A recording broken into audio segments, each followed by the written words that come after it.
What's good, party people? This is Woods with another episode of According to Woods. This weekend saw the return of one of the greatest MMA heavyweights of all time, Fedor Emelianenko. I think I got it right. But he was fighting in a promotion called Fight Nights. They had their 50th annual show or anniversary of show. Uh, I'm guessing it was in Russia, just by the commentary and everything. But this was a very pro Fedor crowd. The gentleman that he was facing was a Brazilian, Fabio Maldonado, but it was almost laughable to see how many times that the commentators goofed up his name. And some of it, again, it was, I believe it was in Russia. Some of it you can attribute to, the language barrier, Russian to Portuguese or what have you. But a lot of it wasn't because, I think a lot of the consensus of the people that were in the arena that night, again, being pro Fedor, were expecting Fabio to essentially be a broomstick that Fedor was just gonna uh, trounce on, and boy were they wrong, because early in the first round, Maldonado, pretty much landed a straight shot on Fedor and sent him on spaghetti legs, and pretty. It was a pretty. Good fight as far as heavyweights are concerned. You saw a lot of the aggression that Fedor is known for in this match, but Maldonado was not backing down.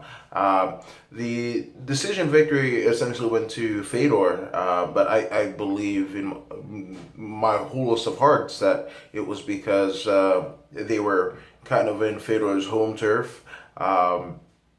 Because it was a pretty evenly match fight. To the extent I even thought Fabio, now say getting caught up in the commentary, I almost called him Fabiano or Flavio Maldonado or what have you. Sorry, but no, man, it was an entertaining fight.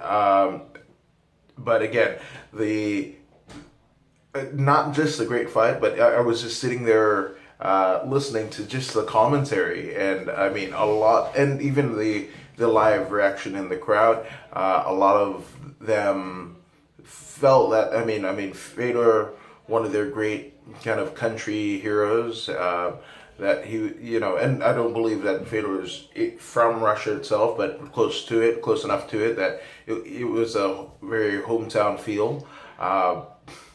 But yeah, Fabio Maldonado came and packed a lunch.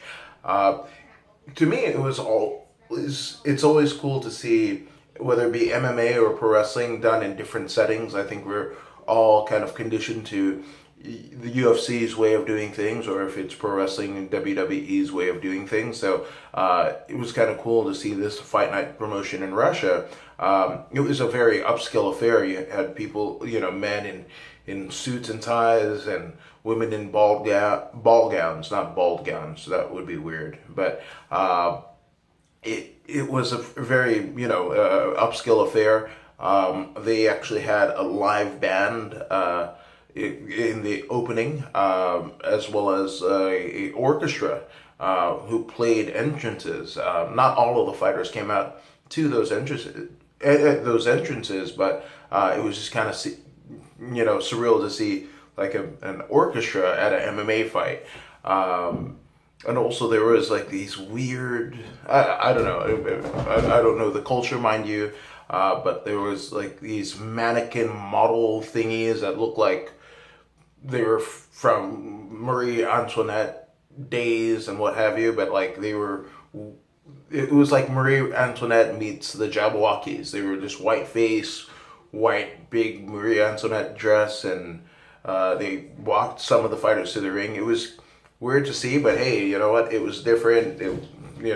More power to them. That's what the promoter wanted. But yeah, you guys please check this out. It's actually, if you go on UFC Fight Pass right now, they have the replays on it, and I urge you guys to get it through the legal channels because, you know, any type of piracy, these men and women, they're literally, you know, fighting for their livelihood. So any kind of intrusion of that, it can't be tolerated. So, guys, I urge you to check this out on UFC Fight Pass.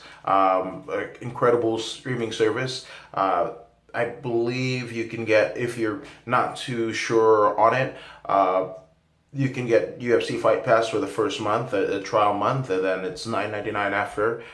It's a great service. I love it because, I mean, you get all of the past fights from not only the UFC, but everything that the UFC has pretty much acquired from Pride and Strikeforce.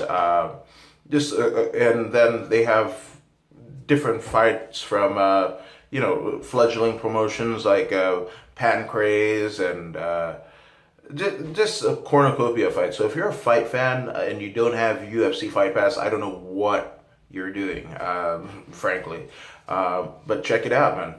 This is According to Woods.